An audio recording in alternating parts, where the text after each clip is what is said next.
So a drummer's wife gets pregnant with twins, right? And the drummer wants to name the twins both Anna, right? Right? Yeah. And the wife is like, how are we gonna tell them apart? And then the drummer says to her, he says, Anna 1, Anna 2. I got another goddamn headache from sitting listening to you whine. And I got a little present for you now. It's a muscle, it's never time. Cause all you do is talk about it, baby. I see you talking with those hips. You're talking. Hi, my name is Teddy. I am in Creamboy with Haley and Elijah, and I play the guitar and I sing. Hi, my name's Haley. I use they, them, and she, her pronouns. I have been in Creamboy for about 3 years, and I play bass. I'm Elijah, and I play drums in Creamboy, and on this most recent record, I did a lot of the production work as well. I played some keys, some additional guitar, and a little bit of background vocals. I am from Dayton, Ohio, and now I live with Haley in Cincinnati, and we do stuff. We make music. I started playing bass about 7 years ago. In high school, I was in orchestra and jazz band. I'm from Dayton originally, but now I live in Cincinnati. I'm originally from the Covington, Kentucky area, and right now I'm currently living in Lexington, but I'm still around in Cincinnati pretty often. I have been playing the guitar for like seven years or so. I started actually playing guitar first at the age of 13, and I liked it so much that I got a drum set and started playing drums about 6 months after that, and that would have been about 8 or 9 years ago. I've been playing ever since. I wanted to be able to kind of convey all the things I was writing and through a medium that wasn't so that I didn't feel was as pressured, like just reciting poetry and stuff. It's easier to just sing with a band and do it that way, so that's kind of why I learned. Teddy and I actually met here in Yellow Springs, and then at the time I was playing in a band, and Teddy had their own set going on, and before it started, we started just melding sets. Like I would just stay on stage after my band would play, and I would play a few songs with Teddy, and then Elijah can talk about how we brought him in. Yeah. So I had an old project I had, and I opened for Hallie's old band. And then later on, when they were collaborating more, they were looking for a drummer, and they tweeted about it. But at that point, I was like, I'm too busy. I don't want to be in another project. So I just ignored the tweet, and a couple weeks went by. And then Hallie texted me directly, like, hey, will you come drum for us?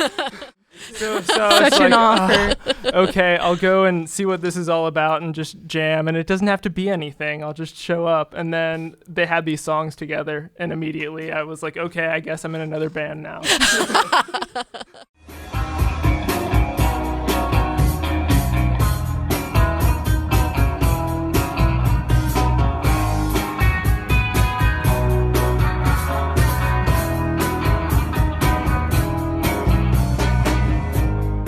This is a long question.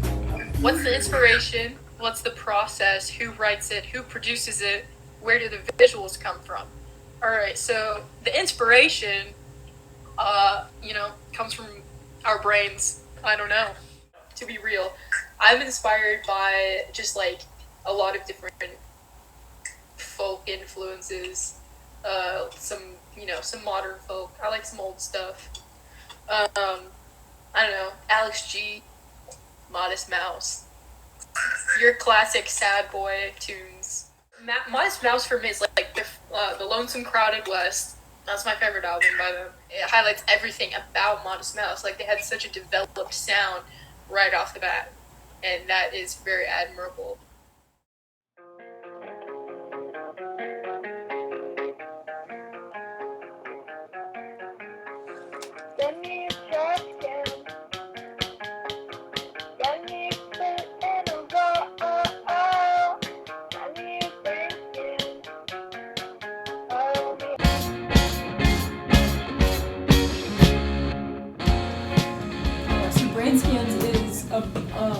about like unhealthy relationships and like how sometimes you have people in your life that are that you feel like obligated to be there for and stuff, and like even if those relationships are unhealthy for you, you stay in them because you do feel that obligation. And it's just a song that kind of delves into the complexities of the duality of the dichotomy Of the dissonance.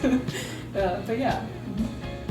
From a production standpoint, I think Brain Scans is one of my favorite songs here.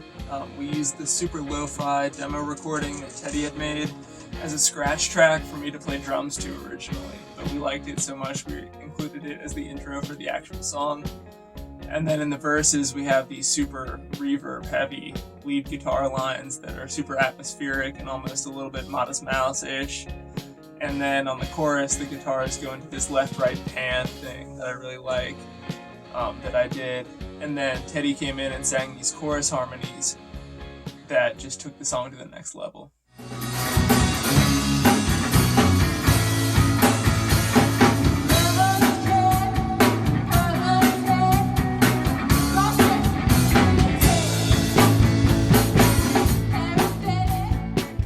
Clean Up My Mind, it kind of started off as like when I first kind of started playing those chords together.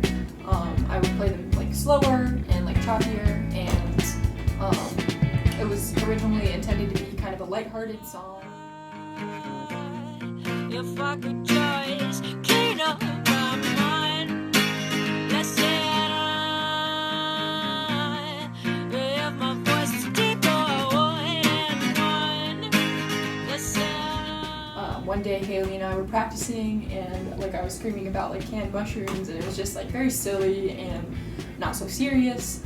But then Haley and I had a conversation one day about kind of our experience growing up trans, not really having the words to describe what that was, but knowing something was different.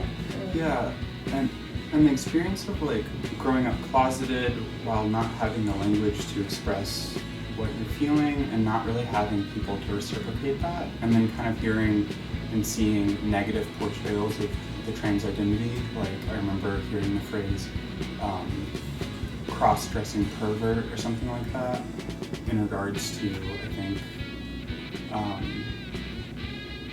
somebody that like I think my family knew or something, but yeah, and you know, and then you see in like the TV and stuff like that, you see portrayals like in Silence of the Lamb with like Buffalo Bill, where like, you know, like these like queer people who are like clearly supposed to be like either gay or trans are often like portrayed as the villains, and that just kind of gets reinforced from the very beginning. So this song's kind of about like growing up within that and kind of like finding our voices and finding ourselves in that. Like whenever I figured out I was trans, like so much stuff just clicked.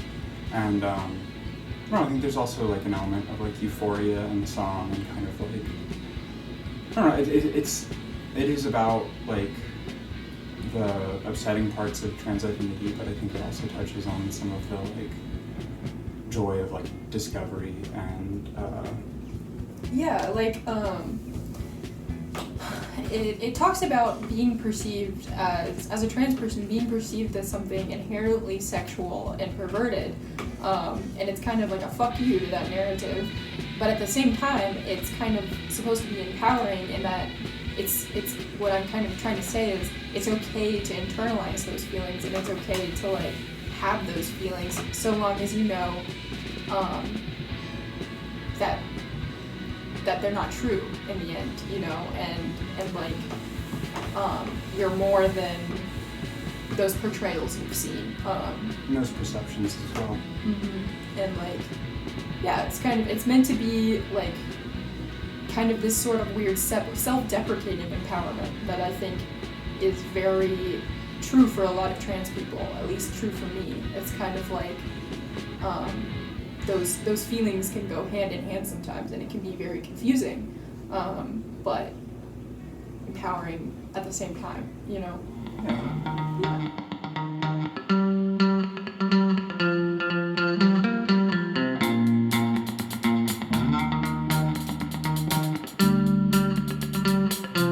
Made Up My Mind is the very first song that Ted and Haley ever showed me at that first practice I came to. And it was certainly one of the songs, if not the song, that kind of hooked me and made me want to be a part of this band.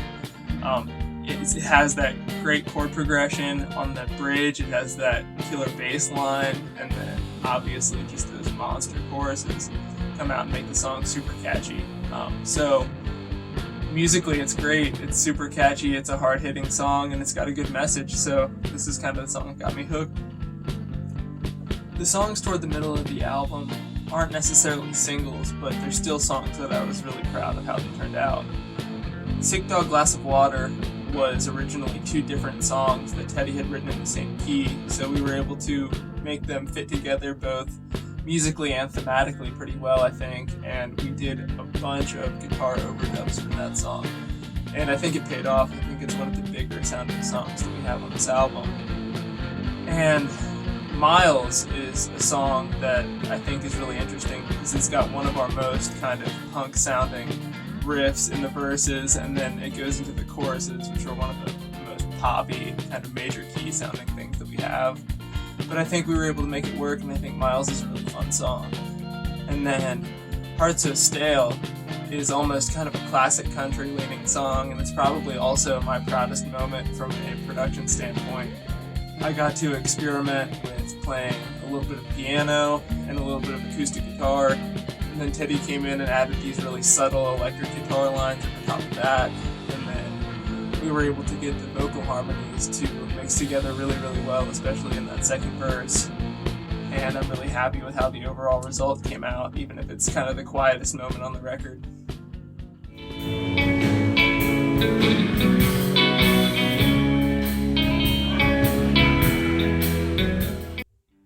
Tarzan is the second single that we released, and it's a super fun song. We always play it last live, and it's probably our most kind of upbeat, energetic song. On the album, we probably don't play it as fast as we would live, but we still kind of approach the production from that same punk angle. I ended up putting a little bit of distortion on my snare drum to make it sound especially gritty, and the lead guitar, Teddy recorded all in one take, just kind of out of nowhere, and they were using a tiny, almost like child-size guitar practice amp with the distortion that was built into the amp turned on, and it sounded really dirty and great. And that lead guitar line just kind of happened out of nowhere, and I think the end result sounded really cool. So Tarzan is a song that I wrote when I was like 15.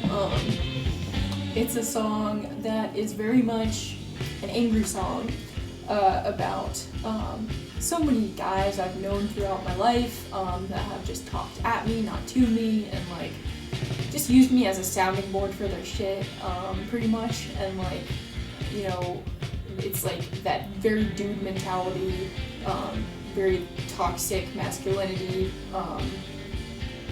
vibe where you kind of have all of these internalized feelings, and you don't know how to properly process your emotions, so you kind of like put these walls up and shit, whatever. Like, I'm not a psychologist, but like, you know what I'm talking about. We all know these dudes. Yeah, I think we all have these dudes in our lives. This song is just like so much fun to play live. Like, it's so cathartic. It's so energetic. I think we all like scream at some point during the song. There's so many just like builds and releases, and I think like the song sounds a lot different on the album than it does whenever we play it live. Like when we play it live, I think it's a little grungier and louder and dirtier, and the vocals are a little bit more raw. It's a very messy song, which is something I appreciate about it, and like it's really like sometimes it even makes me like uncomfortable saying the things I do in the song, because it's supposed to be like a song where I am treating these men the way that they treat their love interests and stuff, and like obviously I have no interest in treating people that way, so saying those things sometimes can seem a little overbearing and harsh in my opinion, but it's really, I feel like Like kind of like a caricature, or like kind of like a character you're playing? Yeah, it's like a character, yeah, for sure. What's been coming from your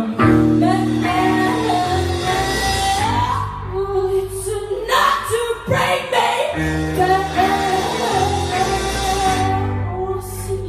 I think for me, Without You is kind of the perfect combination between the more punk and driving side of Creamboy's sound as well as our more folksy side.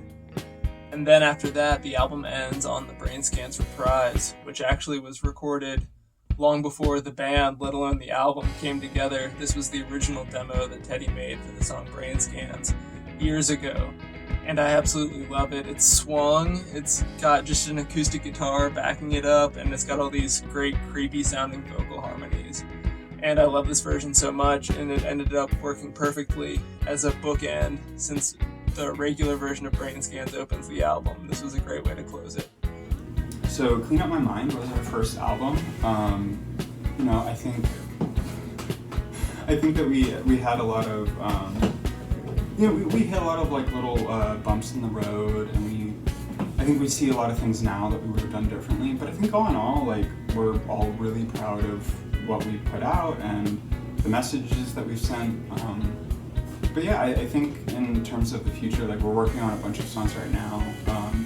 Even our re-released album, we had had like 4 or 5 songs that weren't on the album that we had like already completely workshopped and worked through.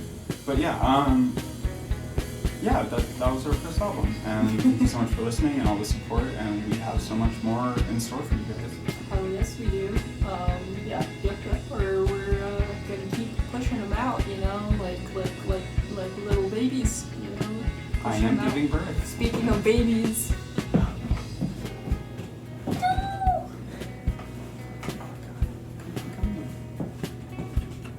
This is Sunny. He's a very important member of Creamboy, of the Creamboy family. You can probably hear him on a few tracks. Yep. He's a good man. Hates And being held. he deserves to be in the spotlight, so we wanted to do that. Hates being held, so I'll put him down now.